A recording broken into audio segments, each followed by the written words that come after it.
이 시간 우리에게 주시는 하나님의 말씀은 요한복음 1장 19절에서 28절까지 말씀입니다. 한 절씩 교독하시고 마지막 절은 함께 합독하시겠습니다. 유대인들이 예루살렘에서 제사장들과 레위인들을 요한에게 보내어 내가 누구냐 물을 때에 요한의 증언이 이러하니라. 요한이 드러내어 말하고 숨기지 아니하니 드러내어 하는 말이 나는 그리스도가 아니라 한데, 또 묻되 그러면 누구냐? 내가 엘리야냐? 이르되 나는 아니라. 또 묻되 내가 그 선지자냐? 대답하되 아니라. 또 말하되 누구냐? 우리를 보낸 이들에게 대답하게 하라.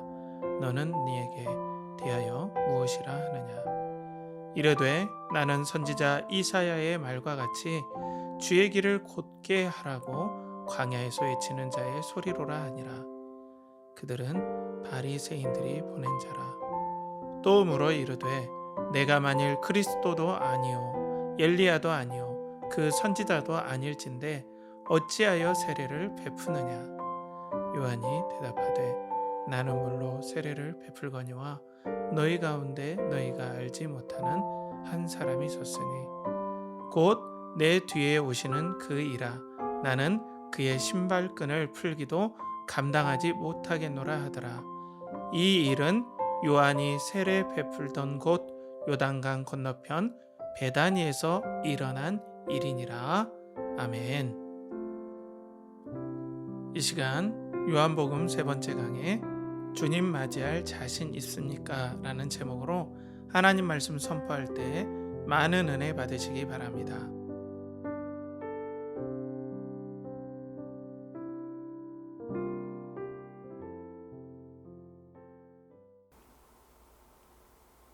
그리스도를 동경하고 그리스도를 연결하라. 연결하는 교회 성도 여러분, 한 주간 평안하셨습니까?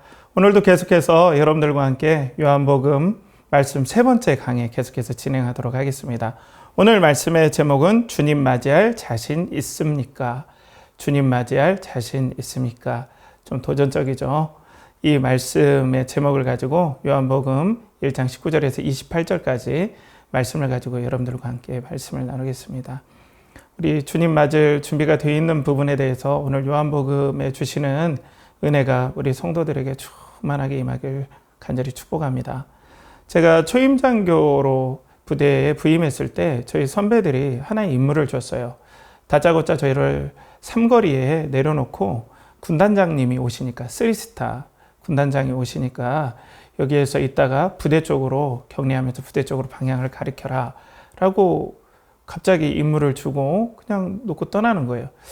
그리고 저는 군단 위치가 어디에 있는지도 모를 때였거든요. 그래서 이제 너무나 긴장이 돼서 이곳 봤다가 저곳 봤다가 계속해서 쭈뼛쭈뼛 하면서 군단장님 차가 어디 오시나 계속해서 보고 있었습니다. 그러다가 제 생각에 이쪽에서 오지 않겠나 하고 그쪽을 계속 주시하고 있었어요. 한참을 주시하는데 갑자기 뒤에서 누가 빵빵 하면서 차량 경적 소리가 들리는 겁니다. 깜짝 놀라서 뒤를 딱 바라보니까 택시기사분께서 저보고 갑자기 뒤로 이렇게 손짓을 하는 거예요. 뒤로 막 손짓을 하면서 보니까 저쪽에서 군단장님 차가 막 오는 거예요. 그분이 씩 웃으면서 가시는 겁니다. 얼마나 고맙던지 제가 정말 말로 할 수 없을 정도로 그때 너무 기뻤어요. 그래서 제가 그 군단장님을 안내하는 그 첫 임무를 잘 감당할 수 있었습니다. 자, 누가 이런 것들을 미리 알려주는 건 정말로 좋은 일이죠. 그리고 기쁜 일입니다. 우리가 건강검진할 때도 예상치 못했던 어떤 일들이 발견해서 사전에 막아서 우리가 건강에 이상이 생길 것들을 미리 막았다. 이런 것들, 이 준비되고 미리 아는 것은 상당히 기쁜 일 중에 하나입니다.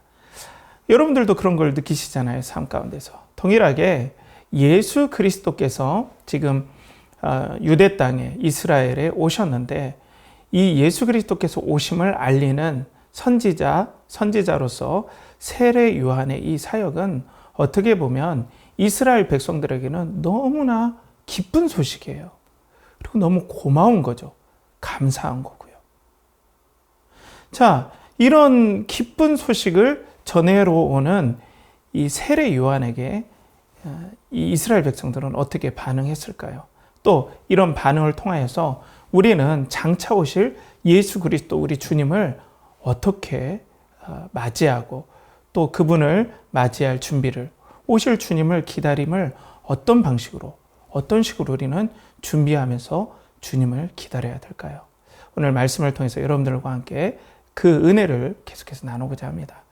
먼저 우리 성도들은 신앙의 본질을 붙잡으면서 그리스도의 오심을 준비해야 됩니다.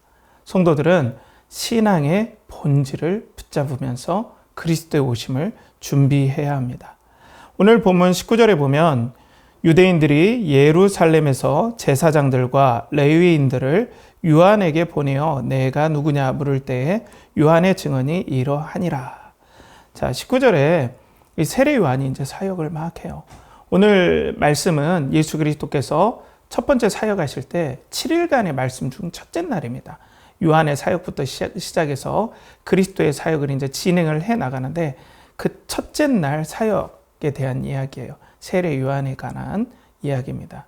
그런데 세례 요한이 막 말씀을 전하고 세례를 주고 하니까 유대인들이 여기서 그 유대인들입니다. 이 말씀에는 원문에는 그 유대인들이 예루살렘에서 제사장들과 레위인을 보내요.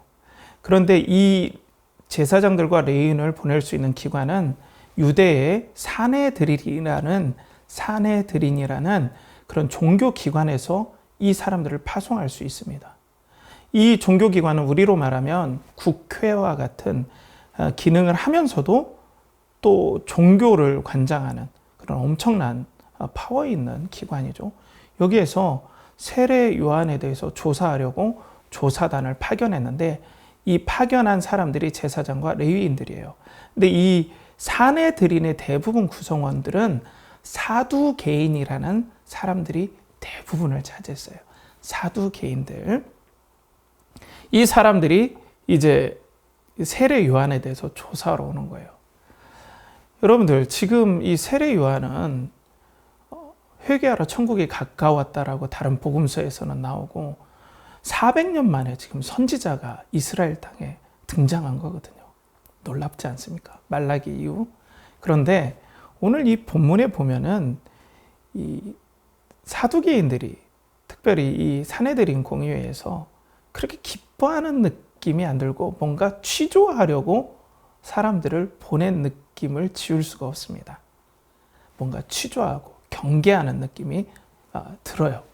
그러면 특별히 사내들인을 구성하는 대다수의 사두개인들은 왜 이렇게 세례 요한에 대해서 조사하듯이, 아니 선지자가 나타났고 메시아가 오신다는데 왜 이렇게 조사하듯이, 기뻐하지 않고 조사하듯이 이렇게 보냈을까요? 이 사두개인들의 이 좀 형성 과정을 좀 우리는 생각을 해봐야 돼요. 이 사두개인들은 앞서 말씀드린 것처럼 제사장들로 구성이 되어 있어요. 그런데 이들이 제사장뿐 아니라 정치적인 세력화되어서, 그러니까 바벨론 포로 이후에 바벨론에서 포로 생활한 뒤에 특별히 이스라엘에는 왕이 없었기 때문에 제사장과 특별히 이 제사장이 제사의 직분뿐 아니라 권력을 잡는 정치 세력화되는 일들이 그때부터 계속해서 있어 왔어요. 처음에는 잘했겠죠. 그리고 진실하게 하시는 대제사장과 제사장들이 있었어요. 그런데 세월이 가면 갈수록 이 사람들이 점차 세력을 잡고 권력을 잡으면서 권력의 맛을 보게 됩니다. 그러면서 자신의 권력을 계속해서 유지하려면 외세, 힘센 외국과 결탁을 해서 외세에게 아첨하면서 자신의 권력을 유지하기로 원했어요. 그러니까 메시아가 만약 온다면은 분명 이들 생각에는 메시아를 통해서 민중들이, 유대인들이 규합할 것이고 반란을 일으키면 누가 바로 개입합니까? 로마가 개입합니다. 로마가 개입하면 어떻게 돼요? 자기들까지 휩쓸려서 로마에게 멸망당할 수 있는 거예요. 그러니까 지금 메시아가 온 건, 그리고 메시아를 준비하는 세례 요한 별로 중요하지 않아 보여요. 이들은 지금 반란이 일어날까 안 일어날까, 이것으로 인해서 자기의 권력이 뺏기지는 않을까 노심초사하는 느낌들을 지울 수가 없어요. 아니었으면 막 호산나 하면서 가지 않았겠습니까? 세례 요한에게 언제 메시아가 오냐고 막 복달하듯 물어보지 않겠습니까? 그런데 오늘 취조하듯이 이렇게 보냅니다. 자, 여러분, 이 제사장들로 구성된 사두개인들이 어디에서 봉사합니까? 성전에서 봉사하지 않습니까?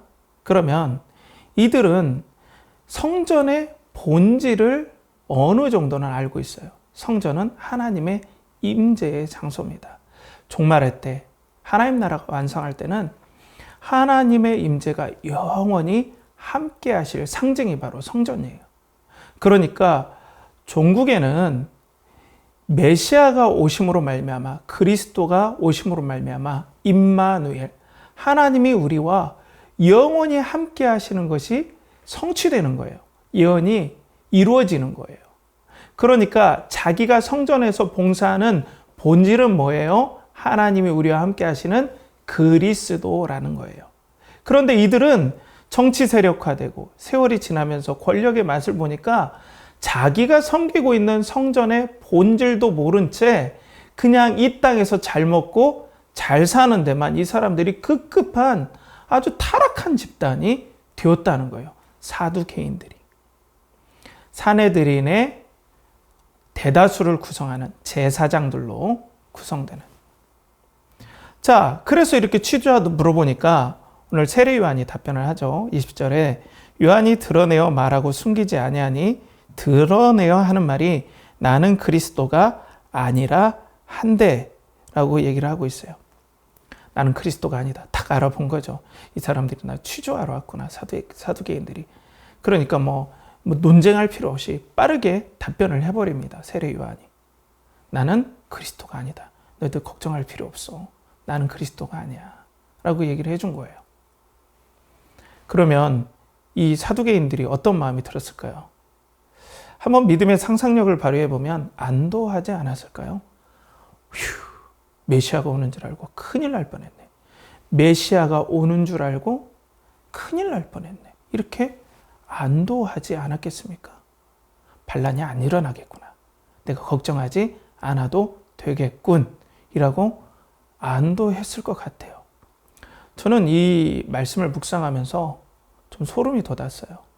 왜냐하면 신앙의 본질을 잃어버린 모습이 상당히 우리들에게도 적용된다라고 생각이 됐기 때문에 그래요. 자, 우리 한국교회, 특별히 제가 한국교회에 대해서 여러 가지 말씀을 드리지만 우리 한국교회는 신앙 공동체입니다. 뭐 모든 교회가 그렇지만요. 신앙 공동체입니다. 조금 더 나아가면 뭐 성경 신학에서는, 아니 조직 신학에서는 종말론적 공동체라고 그래요. 이거 쉽게 얘기하면 그리스도의 재림을 기다리는 신앙 공동체가 교회예요. 그렇죠? 그런데 그렇다면 우리가 예배드리고 하나님 앞에 나아가는 모든 일들은 하나님의 영광과 그리고 그 임재를 사모하고 그리스도의 다시 오심을 사모하기 위해서 우리가 예배하고 교제한다는 거예요. 그런데 여러분들 주일날 예배드리러 가는 교인들에게 한번 여쭤보십시오. 왜 교회 가십니까? 그러면 예배드리러 간다고 하죠. 그리고 그 목적이 뭐세요? 그러면 뭐 은혜 받으려고 가고 마음의 평안, 기도 응답, 또 교제하러 간다. 이렇게 얘기하잖아요. 그런데 그런 분들에게 예배의 목적은 우리가 하나님의 임재 안에서 다시 오실 그리스도를 믿음의 성도들과 함께 기리고 또 믿음의 성도들과 함께 격려하는 것이 바로 이 교회 신앙 공동체의 목적입니다. 라는 이 교과서적인 얘기를 할 때 사람들이 뭐라고 반응하겠어요? 아주 생경하게 느껴질 거예요. 낯설게 느껴질 거예요. 이게 문제라는 거예요. 우리 신앙의 본질은 바로 예수 그리스도를 의지하고 그 구원받은 성도들이 하나님의 영광을 정말 사랑하고 예배하며 그 영광이 완성될 그리스도의 재림을 붙잡는 것이 신앙 공동체의 본질이에요. 재림을 사모하는, 그리스도께서 임하시길 간절히 사모하는 그 본질이 우리 교회의 신앙 공동체의 본질이라는 거예요. 그런데 여기에서 우리가 계속해서 벗어나고 있어요. 교회가 그런 기능을 하지 않고 단지 위로해주고 격려해주는, 어떻게 보면은 사람들에게 와서 좀 마음이 편안해지다만 가십시오, 이 정도까지만 멈춰 있다는 거예요. 저는 이것이 너무나 안타깝습니다. 자, 이렇게 되다 보니까 신앙이 예수 그리스도를 바라는 신앙에서 이 땅에서 잘 되는 신앙으로 바뀌고 있어요. 물론 이 땅에서 사명을 감당해야 되지만 그냥 우상 숭배하듯이 이 땅에서 잘 되는 것만, 이 땅에서 문제 해결만 붙잡는 이상한 쪽으로 지금 가고 있다는 거예요. 그리스도의 재림을 사모해야 합니다 하면 그게 이상한 것이 되는 시대에 우리가 살고 있다는 겁니다. 제가 예전에 어떤 분에게 이런 예화를 좀 실화라고 그래요. 예화를 들은 적이 있어요. 여전도 회장님이 헌신 예배를 앞두고 있었습니다. 근데 이분이 아파트 관련 사업을 하셨어요. 부동산 사업을. 그래서 너무나 아파트 값이 오르니까 너무나 재밌어서 주일날도 이제 막 그 아파트 거래하고, 헌신 예배가 있는데도 주일날도 막 아파트 거래하고 뭐 이렇게 하는 일에 막 여념이 없으셨어요. 그러다가 시간을 딱 보니까 자기가 오늘 헌신 예배 사회인데 시간이 너무나 촉박한 거예요. 그래서 택시를 타고 부랴부랴 교회로 갑니다. 겨우 도착해서 온 전력 질주로 타닥 해서 예배당에 올라갔어요. 숨을 헐떡거리면서 잠시 기도를 하는 둥마둥 하다가 이제 사회자 좌석에 딱 이렇게 섭니다. 그리고 난 다음에 이제 예배를 인도하죠. 그래서 찬송가를 이제 인도할 차례입니다. 그래서 이분이 어떻게 인도했냐면, 자, 오늘 헌신 예배를 위해서 드릴 찬송은 찬송가 108동입니다. 이렇게 얘기했다는 거예요.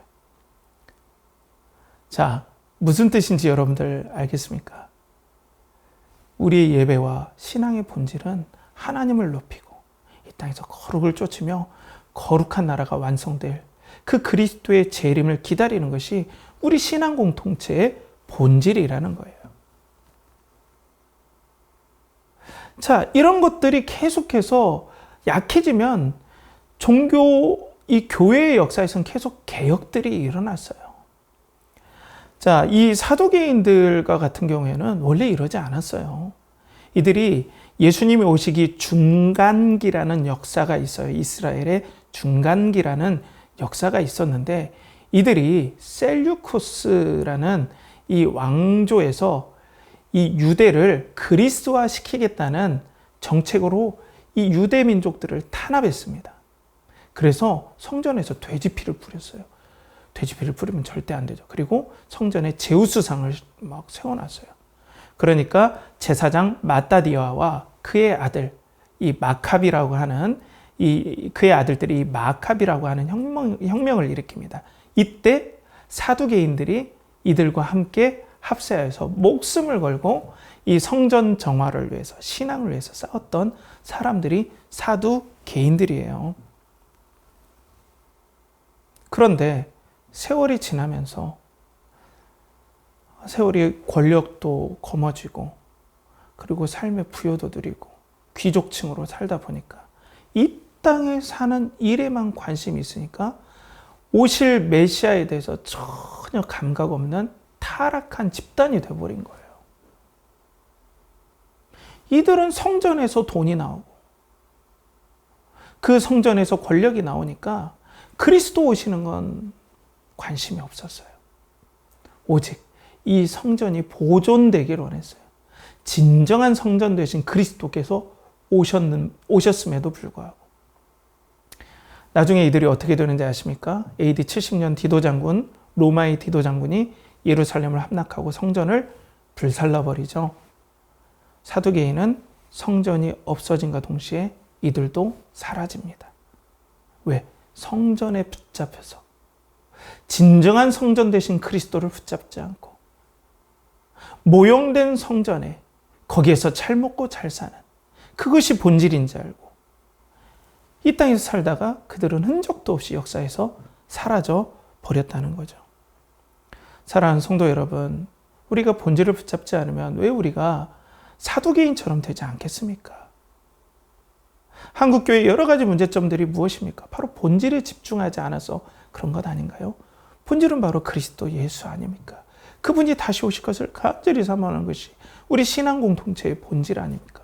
그런데 이것을 사모하지 않고 오히려 교회가 성장의 맛을, 거기에서 나오는 권력과 힘의 맛을 보거나, 그리고 그것을 위해서 지금 건물을 증축한다면, 증축하고 있다면, 증축하고 있는데 예수 그리스도께서 바로 오신다고 하면 그 담임 목사님 무슨 생각이 들겠습니까? 예수님 좀 늦게 왔으면 하는 마음이 들지 않을까요? 이건 상당히 우리에게 주는 경고입니다. 사랑하는 성도 여러분, 오늘 세례 요한은 주님의 오심을 선포했습니다. 사두개인은 경계하고 그리고 사두개인은 걱정했습니다. 교회의 본질, 신앙의 본질을 붙잡았지 않기 때문입니다. 우리 연결하는 교회 성도들은 신앙의 본질을 붙잡고 이 땅에서 그리스도의 재림을 소망하며 살아가는 복된 여러분들이 되시길 바랍니다. 두 번째로는 우리 성도들은 그리스도의 오심을 은혜를 의지하며 그리스도의 오심을 준비해야 합니다. 은혜를 의지하며 그리스도의 오심을 준비해야 합니다. 은혜는 거룩하신 하나님을 대면할 때 생기는 우리가 느낄 수 있는 감각이에요. 은혜는 주시는 거지만 그때 우리가 은혜를 깨닫게 된다는 거예요. 거룩하신 하나님을 대면할 때 우리가 은혜를 깨닫게 돼요. 자, 그래서 이 거룩이라는 이 하나님의 성품이 너무나 중요해요. 반대로 오늘 은혜를 깨닫지 못하는 반대급부가 율법주의입니다. 율법주의. 이것은 자신의 힘과 노력으로 구원받을 수 있다. 그 정도로 나는 하나님 앞에 괜찮은 사람이다. 자기가 하나님의 거룩도 상관없이 자기의 힘으로 하나님이 원하시는 거룩을 달성할 능력이 있다라고 믿고 자신의 힘과 노력을 의지하는 것이 바로 율법주의입니다. 자, 그래서 오늘 본문 21절에 보면 또 묻되 그러면 누구냐? 내가 엘리야냐? 이르되 나는 아니라. 또 묻되 내가 그 선지자냐? 대답하되 아니라. 자, 이제 그리스도가 아니라고 하니까 더 묻잖아요. 네가 엘리야냐? 엘리야는 이 말라기서에 예언한 종말의 때에 엘리야가 다시 오실 것이다 라고 유대인들이 믿고 있었어요. 이 말라기에서 예언한 내용을. 자, 그리고 내가 그 선지자냐라는 건 신명기 18장 15절에 모세가 예언한 선지자가 있어요. 나 같은, 모세와 같은 선지자가 종말의 때에 올 것이다. 이건 이제 그리스도를 예표하는 것이죠. 자, 그런데 지금 사두개인들이 이 조사단을 보낸 거잖아요. 그죠? 사두개인들이 조사단을 보냈는데 이 말씀을 묵상하면 엘리야냐라고 먼저 물어봐요. 그런데 사두개인 특징이 어떤 특징이 있냐면 이 사두개인은 모세오경, 기록된 모세오경만 성경으로 인정해요. 그럼 말라기는 성경으로 인정하지 않는 사람들이거든요. 그러니까 이 엘리야가 말세 때에 온다라는 이 사실에 대해 별 관심이 없는 사람들이에요. 그런데 왜 이 사람들이 갑자기 엘리야냐라고 먼저 물어봤을까요? 자, 그래서 그 다음에 이제 말씀을 보면 그 이유가 나와요. 제가 좀 건너떠서 24절을 한번 봉독해 올리겠습니다. 24절에 그들은 바리새인들이 보낸 자라. 좀 말씀을 건너뛰었습니다. 자, 바리새인도 사두개인과 함께 조사단을 보낸 거예요. 그러니까 그 조사단에 사두개인만 있었던 것이 아니라 바리새인까지 있었기 때문에 바리새인이 엘리야냐라고 하면서 먼저 바리새인이 질문을 한 거예요. 근데 바리새인의 특징을 잠깐 말씀드리면요. 자, 바리새인은 좀 사두개인과 달랐어요. 이들은 그냥 제사장들이 아니었어요. 완전은. 그리고 이들도 중간기 때 제가 말씀드린 마카비 혁명 때 사두개인과 함께 그 성전 정화, 셀류쿠스 왕국에 대항하여서 성전 정화 운동에 목숨을 걸고 참여한 신앙의 성결을 주장하는 집단들이었어요. 이들은 기록된 모세오경, 토라뿐 아니라 기록되지 않고 사람의 입술로, 이걸 구전이라고 하는데요. 구전으로 계속 전해오는 토라를 해석한 토라도 하나님의 말씀으로 믿고 있었어요. 기록된 토라를 해석하는 그런 전통들, 말로 계속 전해오는 그런 해석의 전통 또한 이것도 하나님 말씀이다 믿고 있었고, 또 장로들의 전통, 하나님의 말씀을 해석하고 이렇게 순종해야 된다라고 계속해서 쌓여왔던 장로들의 전통도 말씀의 반열로 믿고 그렇게 생각했어요. 이것도 하나님 말씀이다. 장로들의 전통이지만. 그러니까 보십시오. 기록된 하나님의 말씀으로 신앙생활에 중점적으로 한 것 같지는 않고, 이들의 뒤의 삶을 보면 구전으로 해석되어진 토라와 그것을 적용하는 데 있어서 계속 해왔던 장로들의 전통이 그들이 성경을 바라보고 자기 자신을 바라보는 관점을 주었어요. 자, 이것이 문제가 됩니다. 먼저는 이 바리새인들은 엄청 열심히 있었어요.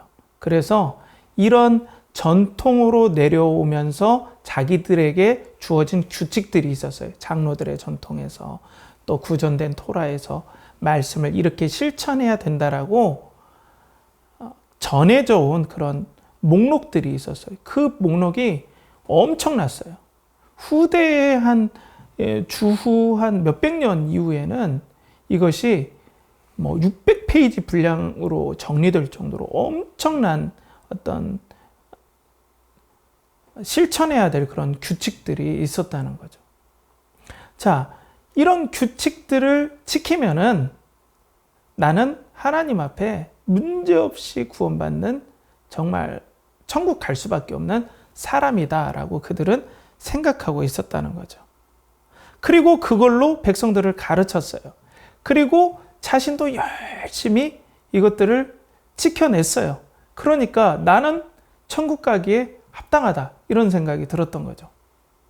나는 정말로 나야말로 천국 갈 수밖에 없는 사람이다. 하나님 앞에 인정받을 수밖에 없는 사람이다 라고 믿고 있었던 거예요. 자, 이게 바로 이들의 율법주의적인 태도예요. 그러면은 이들에게 중요한 건 무엇입니까? 이들의 죄를 속하고 이들의 죄를 구원해 주러 온 메시아입니까? 아니면 그들이 만들어낸 율법입니까? 그들이 만들어낸 율법이라고 이 말을 제가 좀 쓰기는 좀 꺼려져요. 왜냐하면 그냥 규칙들이라고 할게요.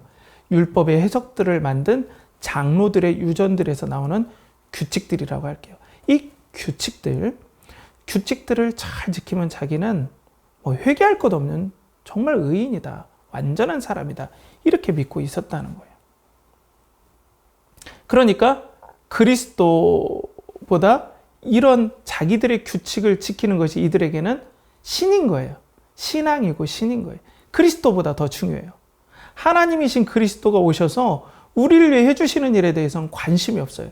심지어는 이 사람들은 그리스도가 오셨는데 자기들이 세운 규칙들을 지키지 않았다고 해서 그리스도를 계속 공격하고 마지막에는 그리스도를 죽이는 데까지 이들이 고발하고 죽이는 데까지 가죠.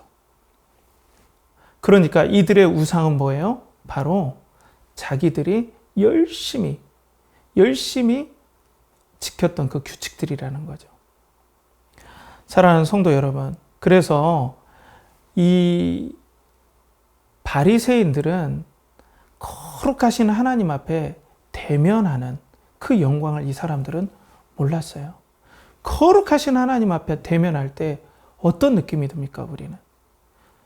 하나님의 거룩하심 앞에 진실하게 말씀 앞에 하나님의 거룩을 체험한 성도라면, 그 거룩 앞에 선 성도라면 그 거룩이 너무 좋은데, 합당한데 그 거룩 앞에 섰더니 나는 합당하게 죽을 죄인임을 깨닫게 되는 거예요. 나는 정말로 하나님의 거룩이 너무나 귀하고 이 거룩에서 나오는 변하지 않는 사람, 진실함, 정의로움이 너무 좋은데 그 하나님 앞에 딱 갔더니 어때요? 율법의 말씀을 통해서 나는 정말 죽을 수밖에 없는 죄인이구나. 이걸 진정으로 받아들이고 내가 이 좋은 하나님, 거룩하신 하나님과 동행하려면 나는 은혜 아니면 설 수가 없다. 어떤 내 노력도 이 죄를 없앨 수가 없고 오직 은혜 아니면 나는 설 수가 없다. 이 은혜로 어떻게 내가 얻을 수 있냐? 나는 죽을 수밖에 없는데. 그런데 그리스도께서 우리를 위해서 이 모든 하나님의 거룩한 진노와 심판과 저주를 받으시고 죽으신다는 이 사실을 접했을 때 성도는 그 거룩 앞에서 말할 수 없는 은혜를 체험한다는 거예요. 반대로 이 바리새인들은 이 거룩을 체험하지 못하니까 그들은 무엇에 매달렸어요? 내가 열심히 규칙들을 잘 지켜서 나는 천국 갈 수 있는 사람으로 살겠다. 이렇게 자신만만했다는 거죠. 그러니까 그리스도가 안 와도 되는 거예요. 이들은 관심이 없어요. 나는 규칙들만 지키면 되는 거예요. 그게 신이 된 거예요. 신앙이 된 거예요. 그러니까 우리가 아는 진짜 신앙과 다른 신앙을 바리새인들은 가졌던 거죠. 그래서 이 나는 진짜인가 가짜인가라는 책에서 A.W. 토저가 아주 인사이트 있는 말을 한 것을 잠깐 소개하겠습니다. 여기 보면 율법주의의 본질은 자기 속죄이다. 율법주의의 본질은 그리스도 없이 스스로 죄를 깨끗하게 할 수 있다라는 착각이라는 거죠. 그러니까 그리스도가 와도 이들은 관심이 없었어요. 그런데 거룩을 체험한 성도들은 거룩이 좋아서, 그렇지만 은혜 아니면 거룩으로 갈 수 없고 하나님의 엄중한 진노가 두렵지만 그 진노하시는 하나님의 진실하신 진노, 그리고 진실하신 판결이 너무나 좋아서 이 하나님과 너무 영원히 동행하고 싶은데 그 거룩을 다 만족시킨 그리스도가 오셨다란 이 사실에 성도는 말할 수 없는 은혜를 체험하게 됩니다. 나 같은 죄인 살신, 이 은혜가 너무 감사해서 이 은혜를 베풀어 주심, 그리고 이 은혜로 말미암아 내가 참여할 그 좋으신 거룩한 하나님이 다스리는 나라가 속히 오기를 원하는 거예요. 그래서 그리스도의 오심을, 거룩을 체험하여서 은혜를 체험한 성도들만이 그리스도의 오심을 속히 바라고 있는 거예요. 자, 그런데 보면은 이 바리새인들은 그러지 않았어요. 25절에 보면 또 물어 이르되 내가 만일 그리스도도 아니요 엘리야도 아니요 그 선지자도 아닐진데 어찌하여 세례를 베푸느냐. 당시 세례는 요즘과 우리 세례 교회에서 오는 세례와 좀 다르게, 그러니까 자주 하기도 하고 했지만은 이방인이 유대교로 개종할 때 세례의식을 했다 그래요. 그러니까 내가 이방 죄인인데, 정말 나는 죽을 수밖에 없는 이방 죄인인데 유대교에 입교합니다. 이러면서 할 때 이제 이런 세례 의식을 했는데, 그러니까 보통 유대인들에게는 이 세례를 베풀지 않았다는 거죠. 물론 이걸 쿰난 공동체 같은 경우에는 또 계속 자기가 정결하게 하는 의식으로 세례 비슷하게 했다 하는데, 보통의 경우에는 유대인들은 세례를 받지 않았어요. 그런데 이 바리새인들은 왜 세례를 주는지 몰랐어요. 그것은 뭐냐면 정말로 자기는 죽을 수밖에 없는 죄인이고 메시아만이, 그리스도만이 이 죄를 해결해 줄 수 있습니다라고 마음을 준비하는 죄사함의 세례잖아요. 독특하긴 했지만 당시에 없었던 일을 세례 요한이 베풀었기 때문에 세례를, 사람들이 보통 안 베풀었는데 갑자기 개종자만 하는 세례를 베푸는 거예요. 정말 죄를 회개하고 그리스도를 기다리라 하면서 세례를 베푼 거죠. 그런데 세례 요한은 자기네들은 세례를 받아야 될 필요를 못 느낀 거예요. 왜냐하면 자기네들은 열심히 자기 규칙을 지키고 있었기 때문에 그렇죠. 그러니까 그리스도가 기다려지지 않는 거예요.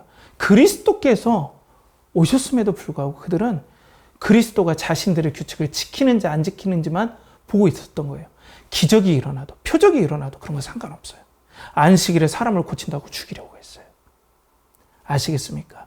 그러면 우리도 거룩의 은혜를 우리가 체험하지 않으면, 하나님 앞에, 거룩한 하나님 앞에 우리가 대면하지 않으면, 철저히 하나님 앞에 죽을 수밖에 없는 죄인임을 우리가 말씀을 통해 깨닫지 않으면 우리는 은혜도 모르고 그 거룩한 하나님이, 하나님의 나라가 통치하시는 그 그리스도의 재림을 사모할 수도 없고 그 오심을 준비할 수도 없다는 거예요.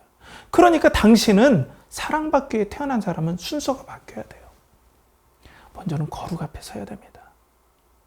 모든 부흥의 때가 이 철저한 하나님의 거룩 앞에 각성되는 대각성이 일어나서 그 거룩이 너무 좋지만 죽을 수밖에 없는 자신의 비참한 현실을 깨닫고 그리스도를 의지함으로 구원받는 기쁨과 또 그 거룩하신 하나님이 그리스도로 말미암아 다스릴 그 재림의 소망을 간절히 붙잡으면서 성도들이 그리스도의 오심을 기다렸다는 거예요. 반대로 바리새인들은 이 땅에 함몰되었고 자기의 노력으로 이 땅을 살고자 했고 자기의 노력이 되지 않으면 낙심했고 자기가 신이 되고 자기의 규칙들이 신이 되는 그런 삶을 살다 보니 그리스도가 소망되지 않고 기다려지지 않았던 거예요. 사랑하는 성도 여러분, 여러분들은 그리스도를 소망하고 있습니까? 왜 그러면 소망하고 있습니까? 그 은혜를 알고 거룩을 알고 소망하고 계십니까? 이 거룩을 대면하여서 은혜 아니면 내가 하나님 앞에 설 수 없다는 그 깊은 자각과 그 감동이 그리스도를 오심을 계속해서 힘을 복돋아주는 그런 놀라운 은혜의 통로로 그리스도의 오심을 간절히 기다리게 하는 그런 촉매제로 여러분들에게 쓰임받기를 간절히 축복합니다. 자, 마지막으로 겸손하게 그리스도의 오심을 성도들은 준비를 해야 됩니다. 이 조사단이 계속해서 이제 엘리야도 아니고 또 그 선지자도 아니고 그러니까 아니다고 하니까 그러면 좀 신경질이 난 거예요. 그래서 22절에 또 말해도 누구냐? 우리를 보낸 이들에게 대답하게 하라. 너는 내게 대하여 무엇이라 하느냐라고 하니까 그때서야 이제 세례 요한이 자신의 정체를 얘기해요. 23절에 이르되 나는 선지자 이사야의 말과 같이 주의 길을 곧게 하라고 광야에서 외치는 자의 소리로라 하니라. 이건 이사야 40장 3절 말씀을 인용한 겁니다. 그러니까 바벨론에서 이제 포로가 귀환하는 그 내용이에요. 제2의 출애굽이라고 하는데 왕이신 하나님께서 예전에 애굽에서는 모세가 백성들을 끌고 나왔지만 이제는 하나님께서 직접 바벨론 포로를 끌고 이스라엘로 다시 가나안 땅으로 회복시킬 것이다 라는 그런 내용의 말씀을 지금 인용을 한 거예요. 그러면서 광야에서 외치는 소리다. 이 하나님께서 우리를 인도하신다. 이 하나님을 맞을 준비를 해라 라고 외치는 광야에서 소리다. 여러분들 아시겠지만은 하나님의 사람들은 예수님과 모세와 다윗과 수많은 엘리야와 하나님의 사람들은 광야에서 새로운 일을 준비했습니다.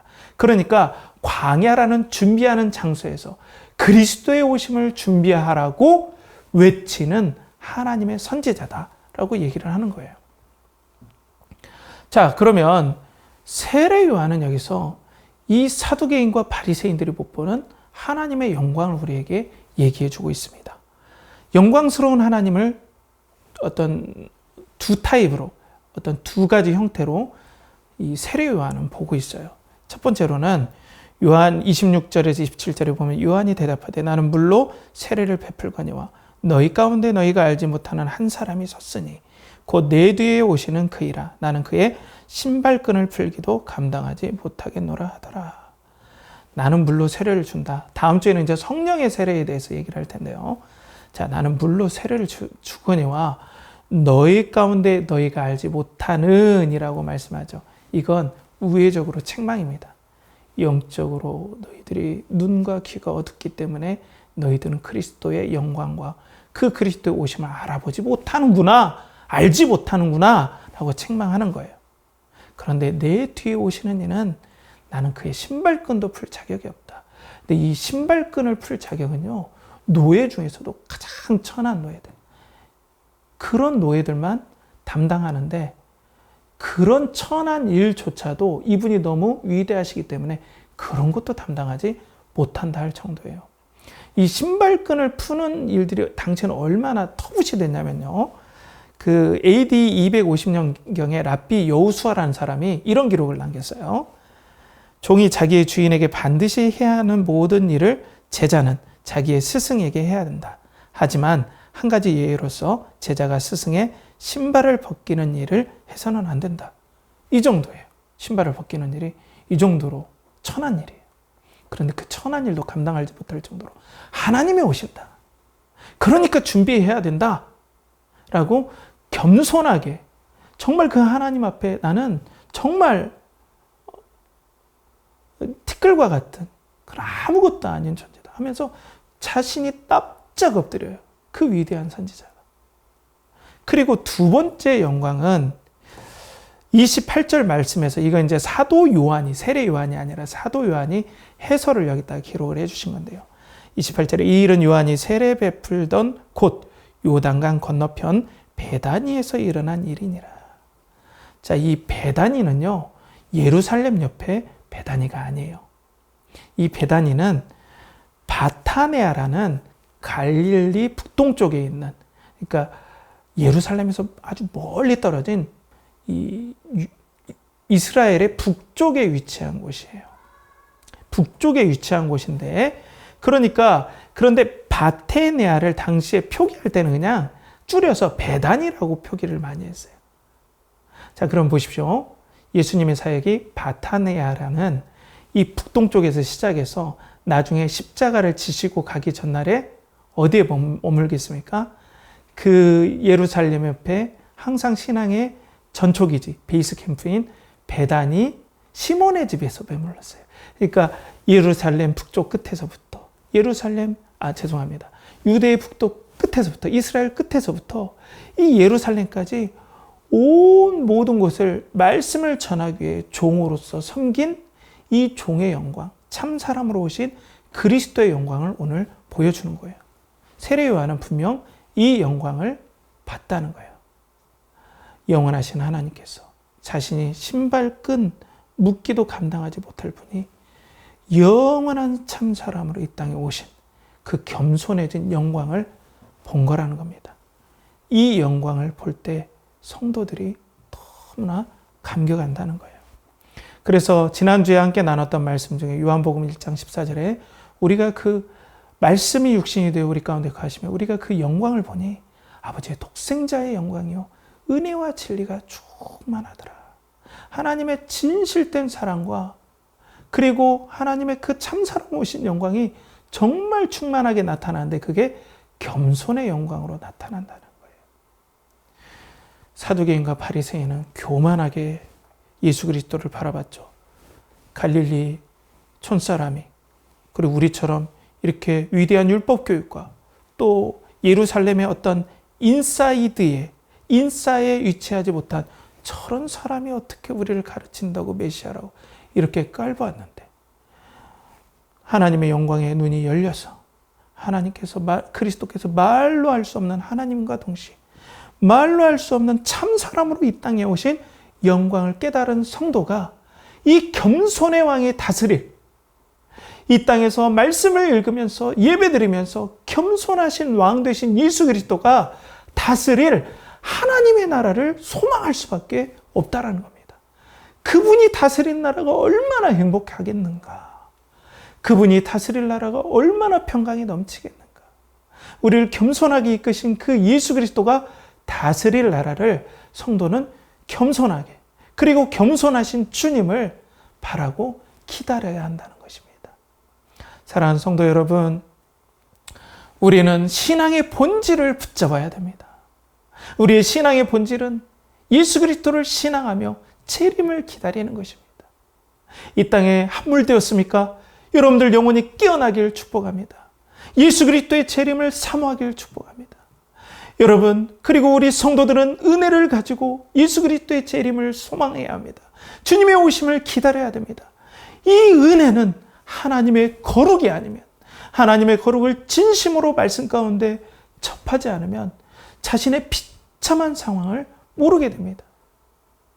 그리고 너무나 거룩이 좋아서, 너무나 거룩이 사모해서 이 거룩한 나라가 그리스도로 말미암아 임하길 간절히 소망하기 때문에 진정 은혜를 아는 성도만이 이 거룩한 그리스도의 나라가 임하길 사모한다는 것입니다. 마지막으로 성도들은 겸손하게 자기를 낮추신 영원한 하나님이신 예수 그리스도가 다스린 나라를 사모하면서 이 땅에 살아가야 된다는 것입니다. 사랑하는 성도 여러분, 여러분들은 무엇을 소망합니까? 무엇을 기다립니까? 이 땅에서 무엇이 이루어지길 바랍니까? 예수 그리스도께서 다시 오시기를 우리는 소망하며 다시 신앙을 흔들어 깨우며 우리가 믿음으로 격려하며 나가야 될 줄 믿습니다. 이 은혜가 이와 영원토록 우리 연결하는 교회 성도들에게 넘치길 간절히 축복합니다. 함께 기도하겠습니다. 하나님 아버지, 우리에게 은혜를 베풀어 주시옵소서. 그리스도의 오심을 정말로 신앙의 본질을 붙잡고 은혜를 사모하며 거룩에 대면하면서 그리고 겸손하게 그 영광을 붙잡으며 우리가 그리스도의 오심을 준비할 수 있도록 은혜를 베풀어 주시옵소서. 이를 간절히 바라고 권하며 이제는 우리 주 예수 그리스도의 은혜와 하나님의 극진하신 사랑과 성령의 내주 교통하심이 예수 그리스도의 오심을 정말로 신앙의 본질을 붙잡고 은혜를 사모하며 겸손하게 하나님 앞에 그 붙잡고 나아가기를 원하는 사랑하는 연결하는 교회 성도들의 영혼과 가정과 직장과 하는 모든 일에 이제로부터 영원토록 함께 하시기를 간절히 축원하옵나이다. 아멘.